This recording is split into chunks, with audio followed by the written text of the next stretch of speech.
a gente absolutamente não está vendo nenhuma crítica técnica embasada em relação às provas. Então, o objetivo que era selecionar as pessoas em melhores condições para ocupar as vagas do ensino superior e se tornarem os melhores profissionais, foi cumprida à risca. Então, assim, acho que foi um sucesso. Eu queria agradecer, bater palma para toda a equipe envolvida numa operação tão grande, tão complexa. Mais de 5 milhões de pessoas que se inscrevem, quase 4 milhões que comparecem, foi a maior participação, a menor abstenção de todos os tempos, tanto no primeiro dia como hoje.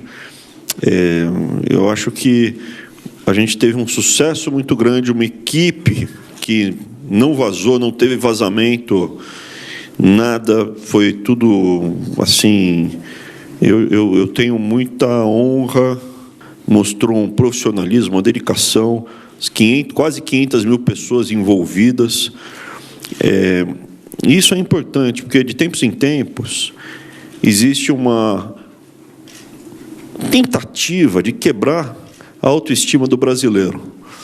E executar uma prova dessa, num país dessas dimensões, com essa quantidade de gente, mostra que o Brasil é, sim, um país que tem condição de performar em iguais condições aos melhores do mundo. A gente tem material humano, nós não somos piores do que as outras nações, os outros povos do mundo. O brasileiro é um povo capaz. Mesmo que a gente seja massacrado diuturnamente por notícias diferentes disso, o brasileiro é, sim, um povo capaz, tem um senso de respeito ao próximo, é um povo decente, honesto. Você vê, com essa quantidade de pessoas, os casos de comportamento inadequado são baixíssimos. Pouquíssimas pessoas se comportaram de forma inadequada nesse universo de 5 milhões e 500 mil pessoas envolvidas entre aplicadores. Então, ao final de passar por todo esse processo, eu fico com mais esperança e mais confiança no Brasil. Essa é a mensagem que eu queria passar. Eu só ia comentar mais uma coisa. Assim, o Alexandre comandou todo o processo, eu sou o ministro, mas quem fez foram as equipes. Então, a colocação que eu diria ao final, assim, eu tenho orgulho de ser brasileiro num dia desse. Essa é a sensação que me dá. Tenho orgulho de ser brasileiro ao ver um país que consegue mobilizar um percentual tão grande da população de uma forma ordeira, civilizada, respeitosa, com compaixão. A gente fica escutando os casos de compaixão, de ajuda ao próximo, ao longo do Enem. São casos até curiosos, que eu não vou comentar aqui, mas a sensação que dá ao final do dia é que o Brasil é um país com gente, com a imensa maioria de pessoas decentes, e se a gente conseguir... Não, hoje eu não vou polemizar. Ou polemizo. Ok. Perguntas. Calma. Boa noite, ministro. Renato Souza, do Correio Brasiliense. Tudo bem, Renato? Como é que você está, Renato? Tudo, estou bem. Você foi rápido, hein? Eu queria fazer uma pergunta, porque por volta das 16h20... Respira. Fala mais devagar, calma. Não precisa ficar nervoso. Deu tudo certo, acabou. Estou absolutamente tranquilo, ministro. Você é acelerado. Por volta das 16h20, haviam algumas fotos dos cadernos de questões circulando nas redes sociais. E os estudantes só foram autorizados a sair dos locais de prova com o caderno às 18 horas. Houve vazamento, o Ministério vai apurar isso? Então, vamos qualificar. São pessoas, não é um vazamento interno, não tem nada a ver com o Enem. Você cria em bancos... Num banco, por exemplo, você tem planos de segurança. À medida que você vai chegando ao centro, onde o dano pode ser maior, você aumenta a segurança. À medida que você vai para as pontas, você diminui. A segurança no Banco Central ou na sede, na matriz de um banco, é muito maior do que numa agência, perfeito? Porque o estrago é muito menor. A mesma coisa vale para a distribuição de carne. para a distribuição de alimentos. É sempre assim. Então, na ponta, isso não teve nada a ver com a estrutura em si. Indivíduos desses 5 milhões de pessoas que fazem o Enem, pontualmente, estatisticamente irrelevantes, ao final da prova, antes do período autorizado, se comportaram de uma forma inadequada. Então, chamar de houve vazamento do Enem. Então, a gente tem que ter a responsabilidade, a mídia, de quantificar. Será que é um vazamento? Bom, eu não sei. Foi divulgada antes do prazo, mas sem comprometer em nada a execução do Enem, zero. Por que se não compromete em nada, por que não faz? Para manter as regras de segurança. Se você estipula uma regra de segurança muito próximo da área onde você pode ter dano, você aumenta a probabilidade de ter dano. Então, quanto mais distante da defesa, quanto mais distante da área central, melhor. Então, é a estratégia de defesa que você vê em várias corporações, não tem nada demais. O dano disso foi zero. Qual é o papel do Enem? O papel do Enem é coibir esse tipo de atitude, por quê? Para manter pessoas que são, estatisticamente, assim, seria um erro amostral. Estatisticamente, é um erro amostral, praticamente inexistentes. Você tem que punir essas pessoas de forma exemplar para saber que uma ação danosa, que pode prejudicar o coletivo, não sai impune. E, de novo, eu não vou polemizar hoje, tá? Mas essas pessoas, elas vão ser punidas. Já foram, né? Já fizemos o boletim de ocorrência, e aí tem lá um garotão de 18 anos que vai passar o resto da vida tendo que se explicar. Toda vez que ele for fazer uma entrevista de emprego, se é que ele vai fazer, de repente é um playboy, vai ter que se explicar porque que ele foi sabotar o Enem naquele dia. É um papo maravilhoso para você começar uma entrevista de emprego. Eu já fiz algumas, eventualmente eu pegava jovens que tinham esse tipo de... Porque fica registrado o resto da vida, tá?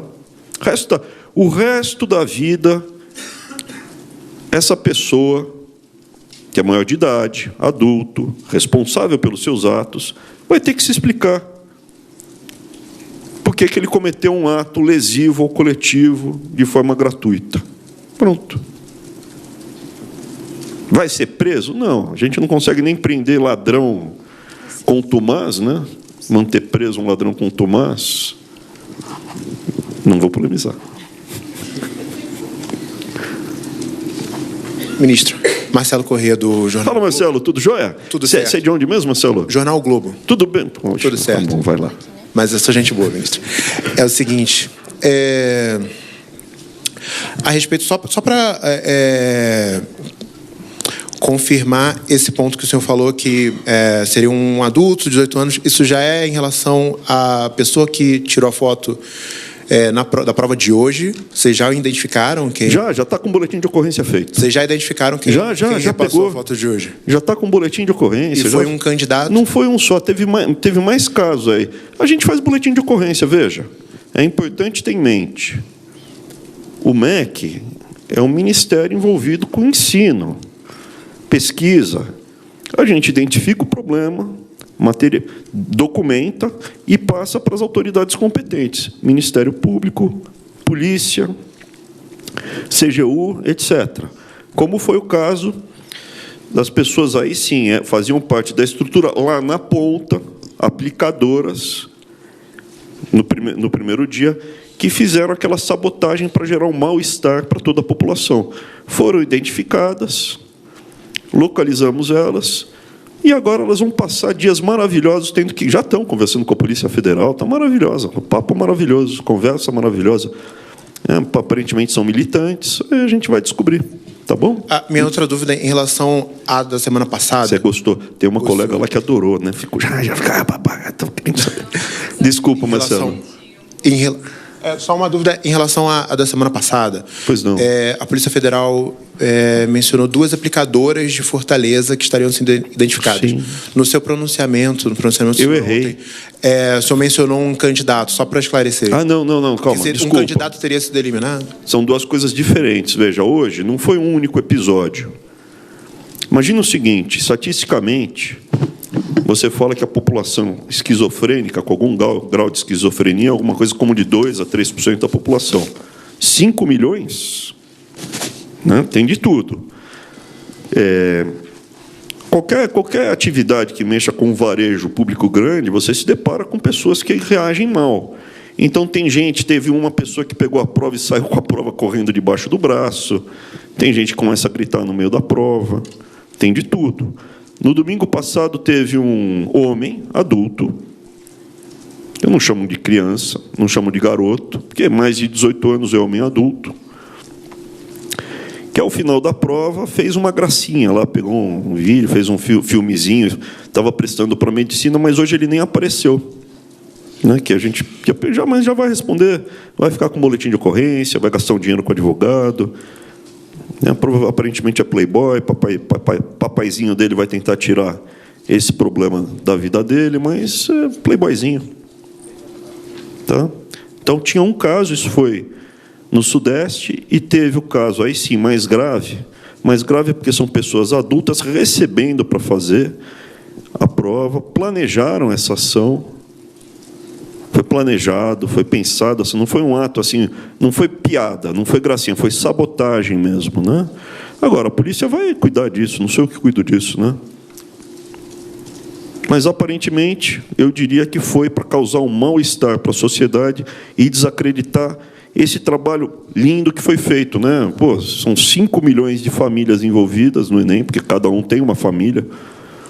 Você cria o seu filho, a vida inteira se prepara para esse exame. No dia do exame vem uma pessoa militante para tentar desacreditar esse exame e gerar um mal-estar para a população inteira.